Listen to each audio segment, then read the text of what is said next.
تو آگے سے جو مجھے جواب آیا وہ میں آپ سے شیئر کرنا چاہتا ہوں. کہتے ہیں کہ یہ بہتان ہے, اور بہتان کیا, اس کو تو ثواب ملنا ہے جس پر آپ نے زیادتی کی, اس پر تو اللہ کرم کر دیتا ہے نا, کسی کی آپ عزت اچھالتے ہیں تو, لیکن اس کا گناہ اس کو ہے. اور معافی تب تک نہیں ہے, علامہ صاحب ہو سکتا ہے میری بات کو سیکنڈ کریں گے, خدا صاحب علم ہے, کہ جب تک جس پر بہتان لگایا جائے وہ معاف نہ کرتے, بالکل صحیح, اور تب تک یہ گناہ, اور گناہ کبیرہ میں سے ہے. تو یہ سوشل میڈیا کی آپ نے بات کی, میں چاہوں گا عمر بھائی کی طرف جاؤں, ان سے بھی پوچھوں کہ آپ ماشاءاللہ پی ٹی آئی کو پریزنٹ بھی کرتے ہیں. سوشل میڈیا کے اوپر خاص طور پہ پی ٹی آئی کو ہم کہتے ہیں سوشل میڈیا کی تحریک ہے, جماعت ہے, کیونکہ انہوں نے سارا سوشل میڈیا کا لیا ہے. ٹھیک ہے, ہم دیکھتے ہیں کئی چیزیں جو آپ کی جماعت نے نئی کوئی پروجیکٹس کیے, لیکن وہ سوشل میڈیا کے اوپر آپ لوگوں کے نام پہ لگ کے فیک جو ہے نا وہ پوسٹیں کریٹ ہو کے لگ رہی ہوتی ہیں, یا شاید کوئی ایک ٹیم رکھی ہوئی جو لگا رہی. تو یہ سوشل میڈیا پہ جھوٹ کا ایک جو طوفان بدتمیزی شروع ہو گیا ہے, اس کو آپ کس طرح دیکھتے ہیں؟ دیکھیں, یہ بیسیکلی اس کے اندر ایک پوری تحقیق کی گئی تھی کہ یہ کس طرف سے ہو رہا ہے یہ سارا کچھ. تو یہ اپوزیشن کی طرف سے سوشل میڈیا کی ٹیمز بنائی گئیں, ان کو پے کیا جاتا ہے. پیپلز پارٹی نے بھی یہ کام شروع کیا, نون لیگ نے بھی یہ کام شروع کیا کہ اس میں انہوں نے عمران خان صاحب کے, وزیر اعظم صاحب کے کچھ کلپس کو ایڈٹ کیا, اور ان کے آڈیو کو ایڈٹ کر کر کچھ اور شو کیا, جیسے کہنا وہ کچھ اور چاہ رہے ہیں اور کہا کچھ اور گیا ہے. تو یہ چیزیں ادھر سے پھیلی تھیں جو کہ اپوزیشن نے یہ کام سٹارٹ کیا تھا, اور اپوزیشن کو اور تو کچھ کبھی آپ کو پتہ ہے انہوں نے کبھی ملک کے لیے کچھ نہیں کیا, انہوں نے بس دوسروں کی, جس طرح ایک بات تھی کہ ابھی آپ نے کہا تھا کہ اس ملک میں لوگ یہ دیکھتے ہیں کہ یہ نہیں دیکھتے کہ ہم کہاں کھڑے ہیں, لوگ دیکھتے ہیں اگلا کہاں کھڑا ہے. تو عمران خان کو کیچ کرنا ان کے بس کی تو بات ہے نہیں کسی کے. تو وہ فائنلی اینڈ پہ یہی بات آ جاتی ہے کہ چلو یار اس طرح سے اس کو تھوڑا سا ہم ڈی مورلائز کر دیں گے, اس کو ڈی فیم کرنے کی کوشش کر دیتے ہیں. لیکن بات پھر وہی ہے کہ یہ جھوٹ کے پاؤں کوئی نہیں ہوتے. آپ کتنی دیر تک ان چیزوں کو لے کر چلیں گے؟ کچھ عرصے بعد نظر آ رہا ہوتا ہے کہ سب کچھ جھوٹ کا ایک پلندہ تھا. تو سوشل میڈیا کو غلط طریقے سے یوز کیا جا رہا ہے, یہ بالکل صحیح بات انہوں نے کی ہے. اچھا عمر صاحب, آپ نے کہا کہ سوشل میڈیا کو غلط یوز کیا جا رہا ہے, تو یہ حکومت کی ذمہ داری نہیں, کیونکہ دیکھیں ہم بات کر رہے ہیں جھوٹ کی, بہتان کی. جو زیادہ طوفان ان چیزوں کا آیا ہے وہ سوشل میڈیا کے ذریعے آیا ہے. ایک سیاسی جماعت کے جو ورکرز ہیں وہ دوسرے پہ الزام اور بہتان کر رہے ہیں, جھوٹ باندھ رہے ہیں, جیسے کہ آپ نے بھی بات کی کہ عمران خان صاحب کے حوالے سے کی. یہ کس کی ذمہ داری ہے ان چیزوں کو روکے, سوشل میڈیا کو کنٹرول کرے, تاکہ لوگوں میں جو یہ چیز عام ہوتی جا رہی ہے, ایک دوسرے پہ بہتان لگانا, جھوٹ لگانا اور اس طرح کی چیزیں ایڈٹ کر کے لگانا, ان چیزوں کو کوئی کنٹرول تو کرنے والا ہو نا. یہ بہت نا اصل میں پرانی ایک ریت چلی آ رہی ہے اس ملک کے اندر, میں دیکھتا ہوں, اور یہ ہمارے برِ صغیر کے اندر بڑا یہ دیکھے جانے والی چیز ہے کہ یہاں پر یہ کام ہوتا ہے. اور اس کو ایک چیز ہمیں ماننی پڑے گی کہ کسی بھی حکومت نے, چاہے وہ ہماری ہو یا چاہے وہ پچھلی حکومتیں ہوں, اتنا سیریسلی نہیں دیکھا. اس معاملے کو دیکھنا چاہیے یہ ایک, لیکن اب آپ کو تھوڑا بہت یہ ماننا پڑے گا کہ دیکھیں لاسٹ ایئر سے کافی زیادہ امپلیمنٹیشنز کی گئی ہیں جس میں سزائیں دی گئی ہیں لوگوں کو, اور سزائیں منتخب کر دی گئی ہیں کہ اس جھوٹ کی, اس بہتان کے اوپر یہ سزا ہے, اس طرح کے بہتان کے اوپر یہ سزا, اور اس کے بعد سے پرچے ہو رہے ہیں. تو یہ بھی اللہ کا شکر ہے کہ میں کہتا ہوں پاکستان تحریک انصاف کی حکومت میں ہی ہوا ہے. اچھا ایک بات آپ کی یہاں پہ میں کاٹ کے آپ سے ایک سوال پوچھنا چاہ رہی ہوں کہ کیا یہ ضروری ہو گیا ہے کہ سوشل میڈیا کو دین کی سزاؤں سے جوڑا جائے, جو مذہب سزائیں دیتا ہے ان چیزوں پہ اس کے ساتھ جوڑا جائے؟ دیکھیں, جو مذہب سزائیں دیتا ہے وہ سزائیں تو مسٹ ہیں, ٹھیک ہے. اگر ایک بات کرتا ہوں کہ چوری کے بدلے ہاتھ کاٹنا ہے تو وہ ہے, وہ ہمارے دین کا حصہ ہے. وہی جیسے بہتان بازی یا جھوٹ, تو بہتان بازی کے اندر بھی جو سزا دین نے سجیسٹ کر دی ہے سزا وہی ہونی چاہیے. بیکاز دیکھیں قرآن پاک میں ہر چیز ڈیفائنڈ ہے, اور قرآن پاک الحمدللہ ہر دور کے لیے بھیجا گیا ہے. صرف ایک صدی کے لیے نہیں تھا یا ایک ٹینیور کے لیے نہیں تھا, وہ ہر دور کے لیے ایک مشعل راہ ہے. تو اس میں سب کچھ ڈیفائنڈ ہے, تو ہر چیز ہمیں وہاں سے مل جاتی ہے کہ کس نے کیا گناہ کیا تو اس کی سزا کیا ہونی چاہیے. صحیح. تو ہمیں یہ نہیں سوچنا چاہیے کہ سوشل میڈیا کے پوائنٹ آف ویو سے بھی وہی سزا امپلیمنٹ ہو سکتی ہے کہ نہیں, وہ ہو سکتی ہے. اچھا زہرا, آپ سے ایک سوال ہے یہاں پہ. آپ کی آرگنائزیشن کام کر رہی ہے جو قیدیوں کے لیے. جب کرونا کا یہ شروع ہوا ہے, کووڈ-19 کا, اس دوران آپ کی آرگنائزیشن کو کتنی مشکلات پیش آئیں ان قیدیوں کی مدد میں, کیونکہ عدالتیں بھی بیچ میں کچھ عرصہ بند بھی رہیں اور وہ ٹائمنگز بھی کم ہو گئی. اس حوالے سے ذرا بتائیے گا. کرونا جو ہے وہ دنیا بھر کے لیے ایک بہت بڑا چیلنج بن کے سامنے آیا, اور اس میں بہت سے لوگ جو ہیں وہ ایک دوسرے کے قریب بھی ہوئے, بہت سے لوگ جو ہیں وہ دوریاں بھی آئیں ان میں, کیونکہ جب ایک ساتھ ایک چھت کے نیچے لوگوں کو رہنا پڑا, اور لوگوں نے وہ کچھ بھی دیکھا, یعنی وہ کچھ بھی ریئلائز کیا جو وہ پہلے ایک دوسرے کے بارے میں نہیں جانتے تھے. کیونکہ اس دوران ہم نے دیکھا کہ طلاق کی ریشو بھی بڑی, کیونکہ میاں بیوی میں جو ہے وہ سلوک نہیں تھا پہلے, وہ ایک دوسرے کو وقت نہیں دیتے تھے, وہ ایک دوسرے سے اس طرح سے جانتے نہیں تھے. تو جب بیٹھنے اکٹھے چھت کے نیچے بیٹھے تو ان کو محسوس ہوا, یعنی اور پہلے تو خیر میمز بھی اس پہ بنتی رہی اور بہت مذاق بھی ہوتا رہا, یہ والے معاملات بھی سامنے بہت معاملات, طلاق کی ریشو بہت خطرناک حد تک بڑھ گئی تھی اس دوران. تو یہ معاملات بھی تھے, اور اس کے علاوہ کرونا میں جو ہماری این جی او کو چیلنجز تھے وہ سب سے بڑے تو یہ تھے کہ ہماری اپنی جان کے, ہمارے جو والنٹیئرز تھے, لیکن پھر بھی کیونکہ اس وقت ہمارے ملک و قوم کو سب سے زیادہ ضرورت ہماری این جی اوز کی ہی تھی, تو یہ ہمارا فرض تھا کہ ہم ملک کے ہر کونے میں جا جا کے ان لوگوں کی مدد کریں. اس سلسلے میں ہماری وزیر انسانی حقوق جو ہیں ان کے ساتھ بھی کافی کوارڈینیشن رہی, بلکہ عمر صدیقی صاحب نے بھی ہمیں بہت ہیلپ آؤٹ کیا اس میں, اور ہماری ان کے ساتھ پراپر ایک کوارڈینیشن تھی جس میں انہوں نے ہمارے ساتھ قیدیوں کے لیے جو ہے وہ ان کے حقوق کے لیے جو ہے وہ بہت کام کیا. اور اس میں یہ تھا کہ جو فائن جو عرش تمان کے بارے میں نے پہلے بھی جس طرح کے ذکر کیا, یہ عرش تمان ایسا ہے کہ جی اس میں بہت سے ایسے قیدی ہیں جن کا صرف 3000 ہے, 3000 یا 5000, بہت مائنر سا ہے, لیکن وہ اس کی وہ پے نہیں کر سکتے. اس کی وجہ سے وہ سالوں جیل میں جو ہے وہ قید کاٹتے رہتے ہیں. تو اس میں ہم سب کو جو ہے خاص طور پہ صاحب استطاعت لوگ جو ہیں ان کو چاہیے کہ اپنا کردار ادا کریں, کیونکہ معاشرے کی تشکیل جو ہے ایسے لوگوں سے ہی ہو سکتی ہے کہ جو کہ اپنی ذمہ داریوں کا احساس کریں, اور احساس ہی بیسیکلی ایک بنیادی چیز ہے.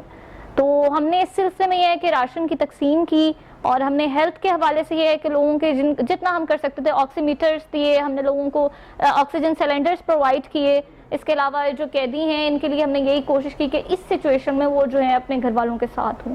تو یہ جو معمولی جرائم کے, میں پھر کہوں گی کہ وہ قیدی جو کہ صرف معمولی جرائم میں ہوں, ہم صرف ان کا ساتھ دیتے ہیں اور ان کو یہ کرتے ہیں کہ وہ پراپر طور پہ کمٹ کریں کہ اور ہمارے ساتھ ڈیسائیڈ کریں کہ وہ دوبارہ ایسا نہیں کریں گے. صحیح, خوبصورت بات ہے. اور یہ فاؤنڈیشنز وہ ہیں جو کام کر رہی ہیں اپنے پاکستانی بھائیوں کے لیے, اور ایسی بے شمار فاؤنڈیشنز ہیں. الخدمت کی بات کی جائے, میں رحمان فاؤنڈیشن کی بات کروں, سندس کی بات کروں, نور تھیلیسیمیا کی بات کروں, تو یہ فاؤنڈیشن, کارواں علم کی بات کروں, یہ فاؤنڈیشنز ہیں جو کام کر رہی ہیں. آپ ان کا ساتھ بھی دیں تاکہ یہ اپنے کارواں کو یوں ہی جاری و ساری رکھیں. آج کا ہمارا موضوع ہے جھوٹ, بہتان, حسد اور چغلی. غیبت کیا ہے؟ یہ معاشرتی برائیاں ہیں, اگر ہم اس سے دور ہو جائیں تو یقیناً کامیابی ہمارا مقدر ہو جائے گا. جی خالد بھائی, اس حوالے سے آپ بتائیے گا ہمیں کہ جو ایک بہتان کسی پہ لگا دیتے ہیں آپ, جب بات جس طرح شائشہ نے بھی کہا کہ سوشل میڈیا کی جو ایک بہتان بازی بڑھتی جا رہی تیزی کے ساتھ, ہم کہتے ہیں کہ کسی کو فیم ملا ہے ساتھ ہی اس کا سکینڈل سامنے آ جائے گا. وہ فیک ہے یا نہیں وہ تو بات کی بات ہے, لیکن ایک بار اس کی کردار کشی تو ہو گئی. ٹھیک ہے, اس حوالے سے آپ کیا کہتے ہیں؟ اس حوالے سے وہی ہے جیسے آج ہم بات کر رہے ہیں, یہ باتیں جو آج کی گفتگو کا حاصل ہے. پہلی بات تو یہ کہ والدین کو اس سے سیکھنا چاہیے. ہمارے آج کے پلیٹ فارم پہ جو باتیں ہو رہی ہیں یا دیگر پلیٹ فارم سے جو بھی باتیں پیرنٹس تک آتی, وہ اپنے بچوں کو اور خصوصاً نوجوانوں کو روکیں. اچھا عارف صاحب, سب سے بڑی جو ظلم ہماری یوتھ کے ساتھ ہو رہا ہے وہ یہ ہے کہ یوتھ میں ایک بہت ساری انرجی ہوتی ہے, کچھ کرنے کے لیے ایک جوش ہوتا ہے, ایک جذبہ ہوتا ہے. اب مصیبت یہ ہے کہ کوئی سمت ہم نہیں دے پا رہے, اوور آل سوسائٹی یوتھ کو کوئی سمت نہیں دے رہی. تو وہ پھر کیا کرتی ہے, وہ وہی کرتی ہے جیسے آپ دیکھتے ہیں کہ نوجوان جو تھوڑے سے کھیلوں کی طرف ہیں تو وہ ایسے خطرناک کھیلوں میں, ون ویلنگ میں ہیں, یا سپیڈ سے گاڑیاں چلانا, یا خطرناک جو ہے کرتب کرنا. اسی طرح جن کے ہاتھ میں سیل فون آیا ہوا ہے, بات وہی ہے کہ وہ اپنی شخصیت کا صرف اظہار کرنا چاہتے ہیں. اب وہ اظہار کیسے ہو سکتا ہے؟ ایک یہ کہ ان کی تربیت کی جائے کہ وہ ایک قرینے سے اور ایک خاص سانچے میں ڈل کے اپنے آپ کو منوائیں کسی بھی شعبے میں. دوسرا حل دوسرا جو اس کا سائیڈ سٹوری ہے وہ یہ ہے کہ جب آپ پیرنٹس, سوسائٹی, تعلیمی ادارے, اساتذہ, منٹورز یوتھ کو جس کے پاس کچھ کرنے کی لگن ہے, جذبہ ہے, جوش ہے, انرجی ہے, جب آپ اس کو گائیڈ نہیں کریں گے تو وہ مس گائیڈ ہے. وہ پھر کیا کریں گے؟ وہ پھر سوشل میڈیا, سیل فون ہے, بے تحاشا وقت ہے, اور اس پر وہ دوسروں پہ بہتان ہے, الزام ہے اور وقت کا. اچھا خالد صاحب, کرونا کے دنوں میں بھی کچھ ایسی ہی صورتحال ہوئی ہے کہ جب بچے گھر پہ ہیں ان کے پاس پڑھائی کے لیے بہت اس طرح ٹائم نہیں دے پا رہے, بہت زیادہ مطلب ان کے پاس ٹائم ہے, تو وہ اس سلسلے میں کیا کر رہے ہیں, سوشل میڈیا کا استعمال کر رہے ہیں. اور میرا خیال ہے پچھلے 1 سال میں جتنا بچوں نے سوشل میڈیا یوز کیا ہے شاید اس سے پہلے کبھی بھی نہیں کیا ہو. اور حیرت انگیز بات یہ ہے کہ جو کووڈ-19 کے دنوں میں لیپ ٹاپس کے ریٹ بڑھ گئے, ٹیب کے ریٹس بڑھے, اسی وجہ سے کہ ایک تو گھروں کے آن لائن جو ایجوکیشن ہے اس کے سہارے جو ہے نا یہ فروغ ملا ہے اس چیز کو, یہ بھی جو ہے نا کسی سے چھپی ٹکی بات نہیں ہے. بہت اچھا, میں اس میں تھوڑی ایڈیشن کرنا چاہتا ہوں. خالد صاحب نے بڑی اچھی بات کہی کہ ایک سمت دینی چاہیے. سمت نہیں ہوگی تو پھر سوشل میڈیا کا اسی طرح سے استعمال بڑھتا رہے گا. میں کئی ایسے لوگوں کو جانتا ہوں جن کے گھروں کے اندر ان کی فیملیز ان کو باقاعدہ طریقے سے, ان کو بچپن سے میں دیکھ رہا ہوں کہ گرومڈ اپ کرتے آ رہے ہیں ان کو کہ کس طرح سے تم لوگوں نے اپنی لائف کو گزارنا ہے, آگے کیا کس طرح سے لے کر چلنا ہے. لیکن ان کی اپنی سمجھنے کے شوق ہے یا ان کی اپنی خواہش ہے کہ سوشل میڈیا میں وہ لوگ خود انگیج ہوئے. جیسے کہ آپ کے سامنے اب آج کل ایک میں ذکر کر لیتا ہوں, ایک گیم ہے پب جی. جی جی بالکل. اور میں ہمارا ایک کارکن ہے, وہ بہت بڑا, وہ بلکہ ان کی فیلڈ کا ہے, ایڈوکیٹ ہے ہائی کورٹ کا, موئز نام ہے اس کا. تو وہ اس کے پوری فیملی کو میں جانتا ہوں, وہ بہت ڈیسنٹ اور بہت ہی ڈیسنٹ فیملی ہے. اور ایک وہ پورا ایک ان کا نا ایک وہ ہوتا ہے کہ جی ایڈوکیسی کے اندر پوری فیملی نے جانا ہے, انجینئرز ہیں, ڈاکٹرز ہیں, اور وہ بندہ ایڈوکیٹ ہونے کے باوجود اس کا کیس ہوگا, وہ کیس پہ نہیں جاتا, وہ پب جی کھیل رہا ہوتا ہے. اور وہ کبھی میں اسے فون کر کے کوئی چیز پوچھتا ہوں, پب جی کے بعد آپ سے بات کرتا ہوں, مطلب اس کی یہ صورتحال ہے. تو یہ دیکھیں کچھ لوگ تو ایسے ہیں کہ جو خود اپنی مرضی سے اس چیز کے اندر انگیجڈ ہیں, کیونکہ یہ اصل آپ گورنمنٹ کو یا کسی اور چیز کو نہیں کہہ سکتے کہ سمت نہیں دی گئی, سمت دی جا چکی ہے. دیکھیں آپ کو بھی پتا ہے خالد صاحب آپ نے آگے کیا کرنا ہے. عائشہ آپ کو پتا آپ نے کیا کرنا ہے. ایک سوال ہے میرا آپ سے بڑے ہی ادب کے ساتھ. دیکھیں آپ نے بات بہت سیکھی کہ وہاں پہ حکومت کیا کرے. جہاں پر حکومت کا بس چلتا ہے وہاں حکومت انٹرنیٹ سلو کر کے بھی اپنی کاروائی ڈال دیتی ہے. سن لیں بات میری مکمل کرنے دیں. جہاں پہ ان کا بس چلتا ہے وہ انٹرنیٹ سلو کر کے بھی اپنا کام کر لیتی ہے. جہاں پہ اس کا دل کرتا ہے انٹرنیٹ وہ سپیڈ سلو کیا ختم ہی کر دیتی ہے. ٹھیک ہے, ٹھیک ہے جی, ہاں بلاک کر دیتی ہے سب کچھ, ٹھیک ہے. لیکن وہاں پہ آ کے پورا بھلے لوگوں کے ای میلز رک جائیں, لیکن انہوں نے اپنی کاروائی پوری کرنی ہے. تو یہاں پہ کیوں نہیں کر سکتی؟ یہاں پہ کیوں نہیں کرتی؟ مجھے ایک بات بتائیں, مجھے ذمہ داری جو ہے وہ ریاست کو سدھارنا تھا تو پب جی بین کی گئی. اچھا, ریاست کو سدھارنا تھا تو ٹک ٹاک بین کیا گیا. اچھا, یہی آپ کی یوتھ تھی جو اسکول بند ہونے پر روڈز پہ کبھی بھی نہیں آتے. ٹھیک ہے, ٹھیک ہے, ایگزامز نہ ہونے پر روڈز پہ کبھی بھی نہیں آتے. پب جی کے لیے روڈز پر آ گئے, صحیح, اور ٹک ٹاک کے لیے روڈز پر آ گئے. یونیورسٹی سے ریلیز نکالی گئی ان کے لیے. اتنی ریلیز کبھی اپنے انہوں نے فیوچر کے لیے سوچ کے نکالی ہوتی ہیں تو کیا ہی بات تھی. لیکن اس میں دیکھیں گورنمنٹ نے اگر کچھ کرنا تھا تو گورنمنٹ کو آپ کمزور سمجھ نہیں سکتے, کیونکہ یہ پہلی گورنمنٹ ہے جو ہر چیز کو امپلیمنٹ کروانے کے لیے چیزوں کو ایپس کو بین تک کر رہی ہے. چلیں آج تک کبھی ایسا نہیں ہوا. بریک کے بعد انشاءاللہ واپس آئیں گے, تفصیلی کلام کرتے ہیں. وقت ہوتا ہے اذان عصر کا, واپس آتے ہیں شارٹ بریک کے بعد.